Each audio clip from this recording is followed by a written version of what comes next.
मैं अब हमारा जो प्रश्नावली 3 जो शेष बचा था उसके लिए हम आगे की ओर क्वेश्चन को सॉल्व करने का तरीका सीखते हैं। हमें याद होना चाहिए कि प्रश्नावली 3 गुणनखंड था जिसका हमें गुणनखंड करना है। मैंने पिछले वीडियो में आप लोगों को कम से कम 3-4 सवाल बताए थे। मैं उसी क्रम में आगे डिफरेंट वेराइटीज को आपको सॉल्व करके बताता हूँ और आप भी घर में इसे जरूर सॉल्व करें। और जिन प्रश्नों पर यदि आपको कोई भी संदेह रहता है तो आप प्लीज ग्रुप में मुझे मैसेज करें। ग्रुप में मैसेज करने से यदि आप एक व्यक्ति की, एक स्टूडेंट्स की अगर कोई परेशानी होगी, क्या पता वो दूसरे स्टूडेंट की भी वही प्रश्न परेशानी होगी, ताकि वो परेशानी सभी की दूर हो जाए। तो प्लीज आप मुझे यदि मैसेज करें तो ग्रुप में करें, जिससे सभी बच्चे उससे लाभान्वित हो सकते हैं। तो हम आगे चलेंगे। हमारा ये एक प्रश्न है √3y² + 9y + 6√3 का गुणनखंड कीजिए। तो हम इसका गुणनखंड करेंगे तो जैसे कि हमें पता है शुरू और अंतिम पद y² के गुणांक और अंतिम पद 6√3 दोनों को गुना किया तो रूट का रूट से गुना होता है तो रूट खत्म हो जाता है। तो √3 × √3 3 और 6 है तो 3 छक्के 18 होगा। तो ये 18 हुआ। तो हमको मध्य पद को ऐसा तोड़ना है कि गुणा करने पर 18 प्राप्त हो और जोड़ने अथवा घटाने पर वह धन 9 का धन 9 हो। तो चलते हैं √3y² + 3y + 6y + 6√3 हमने देख लिया। 3 छक्के 18 भी हो रहा है, 3 धन 6 9 हो रहा है। तो अब हम जोड़ी बना लेंगे √3y² + 3y + 6y धन 6√3। यहाँ पर आप देख पाएंगे ये 3 है। जिस तरीके से √3 × √3 को मैंने 3 किया था वैसे ही हम छुपे तौर पे √3 × √3 कर सकते हैं हमने समझने के लिए, क्योंकि यहाँ पर 3 नहीं है √3 है। तो अगर हम √3 को √3 × √3 करेंगे तो यहाँ पर क्या हो जाएगा, √3 हमको कॉमन दिखाई पड़ेगा तो √3 के साथ y भी कॉमन है तो दिखा। तो हमारे पास एक y बचा और यहाँ 2 √3 था, एक √3 निकल गया, एक √3 बचा तो हमने लिखा √3। यहाँ पर इजीली दिख रहा है 6 में कॉमन तो y + 3।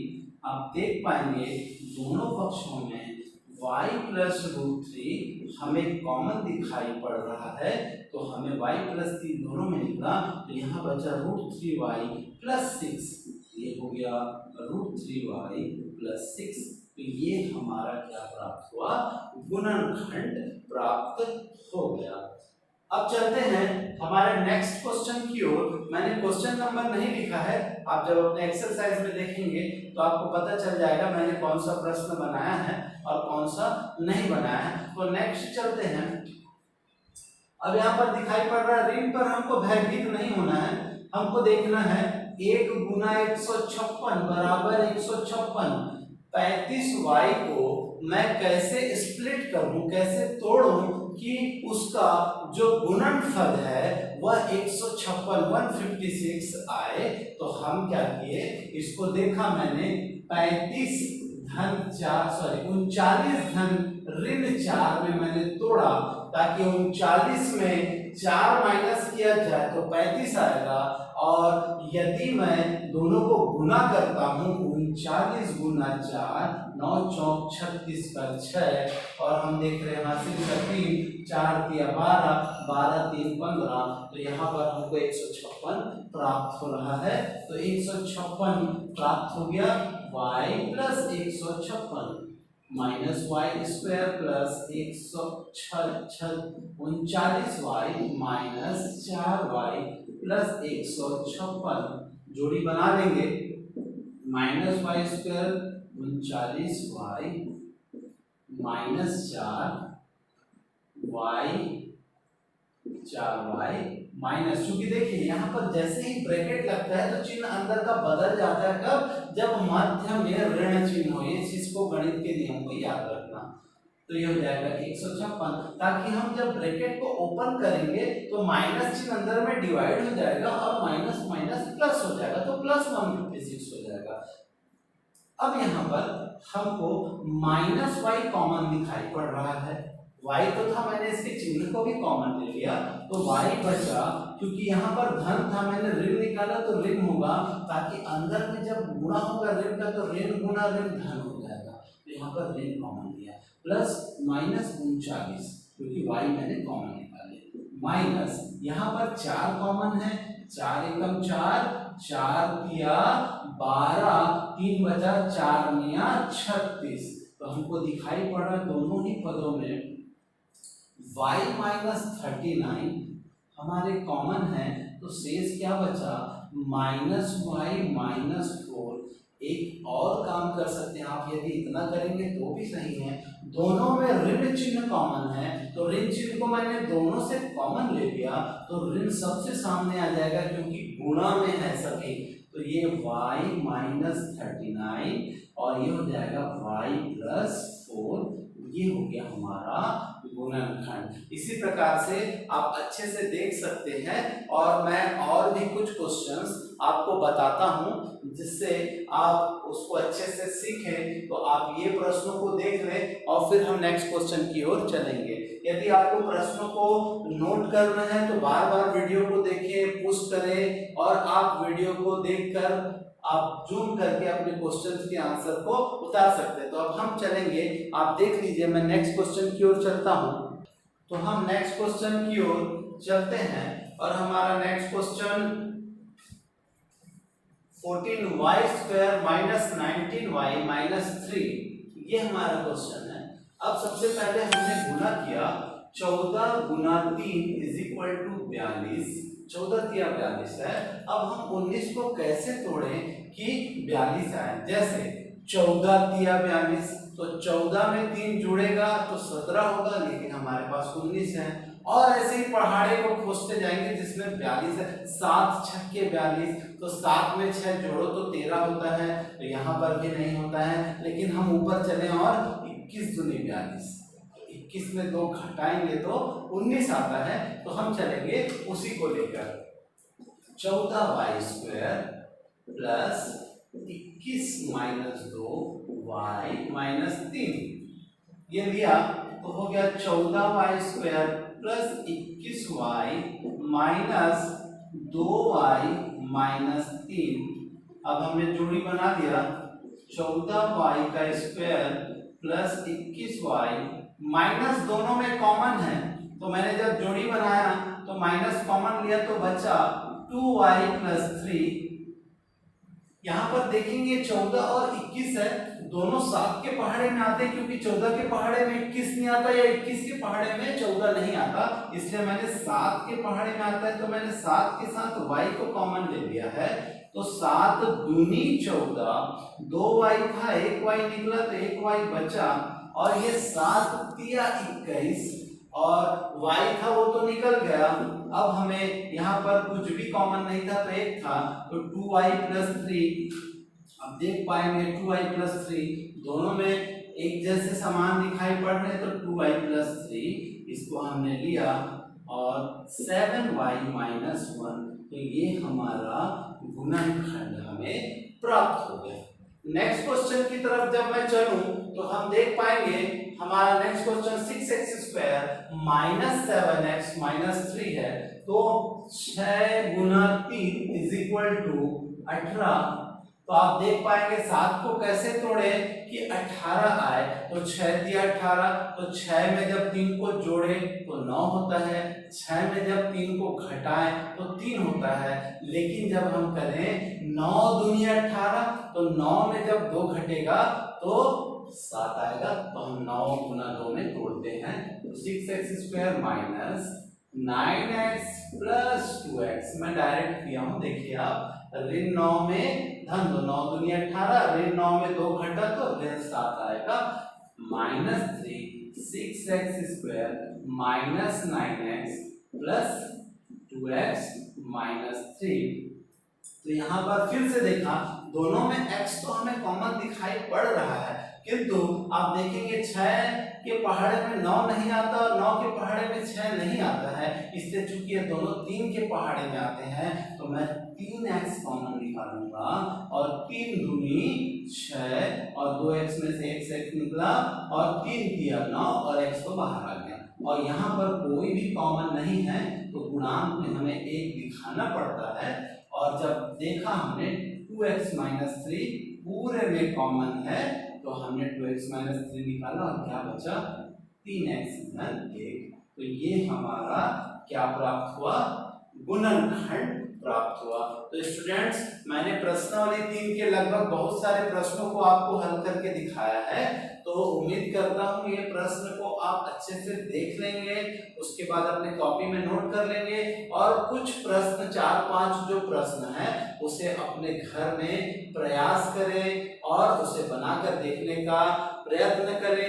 इन केस अगर आपको किसी प्रश्नों पर कोई भी संदेह है तो मुझे ग्रुप में ही मैसेज करें, जिससे सभी बच्चों के प्रॉब्लम का सॉल्यूशन मिल जाएगा।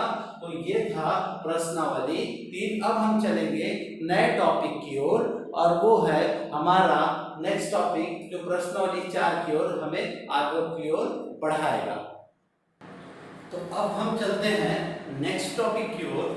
हमारा नेक्स्ट टॉपिक है द्विघाती बहुपद के मान व शून्यक। तो शून्यक होता क्या है, सबसे पहले शून्यक को बताने से पहले मैं एक एग्जांपल देता हूं जिससे आपको समझ में आएगा। मान लीजिए मैं x 1 रखता हूं, 1 रखने पर मान लीजिए मैंने इसको px कहा है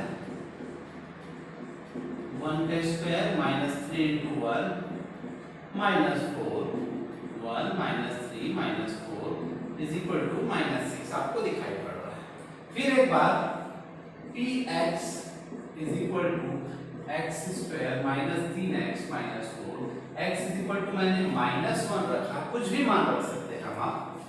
p माइनस 1 का square minus 3 into minus 1 4 1 minus minus plus 3 minus 4। आप देख पा रहे हैं 3 और 1 4 माइनस 4 बराबर 0। तो हमने पाया जब किसी द्विघातीय बहुपद में जब किसी मान को रखने पर x के मान को रखने पर उसका मान शून्य हो जाता है, उसे ही द्विघाती बहुपद का शून्यक कहते हैं। ये तो हो गया सामान्य विधि से, इसे हम शेषफल में भी ऐसे ही करते थे, यदि याद होगा आप लोगों को। तो ये होता है इसका शून्य। जब किसी द्विघाती बहुपद में जब हम x के जिस मान को रखने पर यदि उस बहुपद का मान शून्य प्राप्त होता है तो उसे ही द्विघाती बहुपद के मान व शून्य कहते हैं। और अब हम क्या करेंगे, गुणनखंड के माध्यम से इसको सीखने का प्रयास करेंगे। तो गुणनखंड के माध्यम से करते हैं, इसे ही यही प्रश्न रहेगा। अब हम गुणनखंड के माध्यम से करते हैं तो देखा 1 गुना 4 बराबर 4 x square minus 3x plus x 4 एकम 4। देख लीजिए 4 एकम 4 इसका गुणांक 1 है तो ऋण 4x में धन x घटेगा तो ऋण 3x आएगा, ऋण 4 जोड़ी बनाया x square minus 4x plus x minus 4। यहाँ x कॉमन है, यहाँ पर हो जाएगा x माइनस 4 और यहाँ पर होगा कुछ कॉमन नहीं है तो x माइनस 4 दोनों में कॉमन है और x प्लस 1। तो यहाँ पर बताया x minus 4 is equal to 0, x plus 1 is equal to 0, तो x इज इक्वल टू 4 और x is equal to minus 1। अर्थात ये दो मानों को रखेंगे बहुपद में तभी इनका मान क्या आएगा, शून्य आएगा। तो ये कहलाएंगे शून्य। अभी तक हम जो अपने से फाइंड आउट कर रहे थे, यदि जब हमें शून्यक दो मान ज्ञात करने हैं तो हम गुणनखंड के माध्यम से जो मान प्राप्त करते हैं वह शून्यक को ज्ञात कर सकते हैं। ये तो था हमारा शून्यकों को ज्ञात करने का तरीका जो आप देख सकते हैं।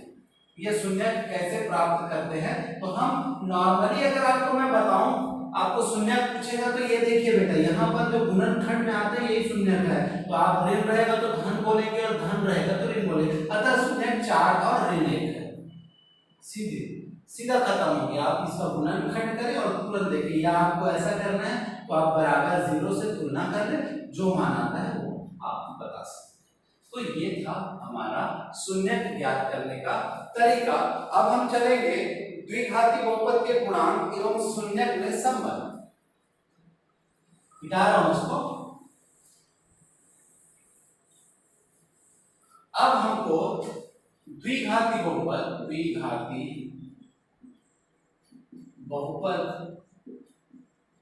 में यदि शून्यक दिए हो तो गुणनखंड याद करना। गुणनखंड ज्ञात करना, उसका सूत्र बता रहा हूं आपको, x minus alpha into y minus beta. ये आप याद रखें। मान लिया जाए, बोलेगा कि भाई शून्य का हमारे पास 2 और 3 है, तो x अल्फा और बीटा के मान को आप रख देंगे, जैसे x माइनस 2 और हो गया y माइनस 3, सॉरी यहाँ पर भी x ही रहेगा, x माइनस 3। इस प्रकार से आप क्या कर सकते हैं, इसके शून्य को एक लाइन में निकाल सकते हैं। इसको अच्छे से याद रखिएगा, यह भी नेक्स्ट एक्सरसाइज में आएगा। अब हमको बताएंगे शून्यक। यहाँ पर द्विघाती बहुपद का समीकरण लिखूंगा मैं। द्विघाती बहुपद ax² plus bx plus c, ये हमारा द्विघाती बहुपद का व्यापक समीकरण है, जिससे हम अच्छे से याद कर लेना है। अब हमको इसका बोलेगा शून्यकों का योगफल, सूत्र लिख रहा हूं मैं आपके लिए, शून्यकों का योगफल। तो यहां पर आप देखेंगे सीधा अल्फा प्लस बीटा लिख रहा हूं, योगफल है तो 2 शून्यक होते हैं, इसलिए माइनस x का गुणांक बटे x² का गुणांक। देखिए बेटा, x² का गुणांक, x का गुणांक मतलब x का गुणांक क्या है, b है, तो इसका फार्मूला हो जाएगा -b, और x² का गुणांक मतलब a, तो ये इसका फार्मूला हो गया। फिर ऐसे ही शून्यकों का गुणनफल अल्फा इंटू बीटा, इसका फॉर्मूला होगा, ठीक है, जो अंत में जो कांस्टेंट है ना, उस कांस्टेंट का मान, अर्थात अचर पद के बारे में बात करेंगे, अचर पद बटे x² का गुणांक। तो अचर पद क्या दिखाई पड़ रहा है हमको, अंत वाला पद c, कांस्टेंट कहते हैं इंग्लिश में इसे ही, c बटे x² का गुणांक फिर क्या है, a। ये हमारे 2 महत्वपूर्ण सूत्र है। यदि ये 2 महत्वपूर्ण सूत्र हमें पता रहेंगे तो हम आसानी से प्रश्नावली को हम बना सकते हैं। तो आप इसे अच्छे से देख लें और फिर नोट करें, फिर मैं आपको क्या करता हूं, प्रश्नावली की ओर लेके चलता हूं। आप इसको अच्छे से देखें, ये इंट्रोडक्शन पार्ट है हमारा, जो हमारे लिए बहुत ही महत्वपूर्ण है।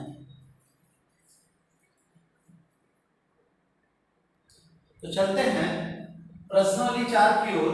अब बोला है बहुपद ax² plus bx plus c के रूप में जो हमारे बहुपद को प्राप्त जो दिए रहते हैं, उसको गुणनखंड ज्ञात कीजिए जब हमें शून्य दिए हैं। तो ये शून्य का बेटा, जो मैंने अभी जस्ट आपको अल्फा बीटा वाला सूत्र बताया है, तो हम क्या करेंगे, x minus alpha into x minus beta से हम क्या करेंगे, alpha is equal to 3, beta is equal to 4, तो जहां अल्फा है वहां बीटा मान रख देंगे, x माइनस 3 और x माइनस 4, ये हमारा क्या हो गया, गुणनखंड का रूप उत्तर प्राप्त हुआ। इसी प्रकार से इसी सूत्र से इसको किया तो क्या हो जाएगा, अल्फा इज इक्वल टू ऋण 2, बीटा इज इक्वल टू 3, फिर इसमें मान रखा x माइनस ऋण, ये भी ऋण है, तो ऋण ऋण धन 2 और अल्फा x माइनस 3, बीटा का मान 3 था। सेम केस अब हम डायरेक्ट कर सकते हैं, x माइनस 1/2 माइ इंटू x माइनस है, माइनस माइनस प्लस 1/2, हम एक लाइन में भी इसके उत्तर को प्राप्त कर सकते हैं। तो ये था पहला प्रकार का, अर्थात प्रश्नावली का पहला प्रश्न, जिसमें बस हमें इतना ही कार्यक्रम करना है। तो ये था हमारा पहला प्रश्न। अब दूसरा प्रश्न बोलता है कि मूलों का या शून्यांकों का योगफल एवं गुणनफल हमें ज्ञात कीजिए। जैसे मैं एक सवाल लिखता हूं, x² + 10x + 24, जैसे मैंने आपको बताया था, इससे तुलना करने पर ax² + bx + c से तुलना करने पर, तो देखो बेटा, जब x² के गुणांक में कुछ नहीं है तो 1 है, तो a बराबर 1 प्राप्त हुआ, b बराबर 10 x के सामने है, और c बराबर पूरा लास्ट का 24। तो हमारे पास शून्यकों का योगफल था, शून्यकों का योगफल alpha plus beta is equal to minus b/a। आप देख पा रहे b का मान 10 है, तो यहां हो जाएगा ऋण 10, क्योंकि चिन्ह पहले से ऋण था, और a का मान था 1, तो बटे में हो गया 1, तो ये मान हो गया। फिर हुआ शून्यकों का गुणनफल, अर्थात alpha into beta is equal to c/a। तो c की वैल्यू आप देख पा रहे हैं 24, और बटे a का मान था 1। तो ये हमारा शून्यकों का योगफल एवं गुणनफल हो जाता है। हम आसानी से इसे ज्ञात कर सकते हैं। यदि बेटा हम इस प्रश्नावली को अच्छे से समझे तो चैप्टर नंबर 3 में भी इसका उपयोग फिर से होने वाला है। एक चर के द्विघाती समीकरण है, हमारा तीसरा चैप्टर है, जिसको हमारे लिए बहुत ही लाभप्रद रहेगा। मैं एक क्वेश्चन और बताता हूं इसके रिलेटेड आपको, फिर आप इसके लिए ट्राई करिएगा। 5x² + 3x + 4, ये ऋण में है। अब देखेंगे ax² + bx + c से तुलना, जब तुलना किया तो पाया a बराबर ऋण 5, आप देख पा रहे हैं, b बराबर 3 और c बराबर 4। हमारे पास शून्यकों का योगफल -b/a, आपको शब्दों में लिखना है, जैसे यहाँ पर मैंने लिखा है, मैं भी नहीं लिख रहा हूँ, तो हो जाएगा ऋण 3 बटे, यहाँ पर ऋण 5 है, तो ऋण 5, तो ऋण से ऋण कैंसिल हो गया, तो आया 3/5। इसी प्रकार से शून्यकों का गुणनफल c/a है, तो c की वैल्यू 4 थी और a की वैल्यू ऋण 5 थी, तो ये इसका ऋण 4/5 शून्यकों का गुणनफल आ गया। तो प्यारे बच्चों, ये प्रश्नावली 4 में केवल 2 ही प्रश्न थे, और दोनों के मैंने वैरायटीज को बताया है, और लगभग प्रश्नावली यहाँ पर खत्म होने के साथ साथ ये पूरा चैप्टर भी हमारा पूरा समाप्त हो गया है। तो उम्मीद करता हूँ आपको समझ में आया होगा।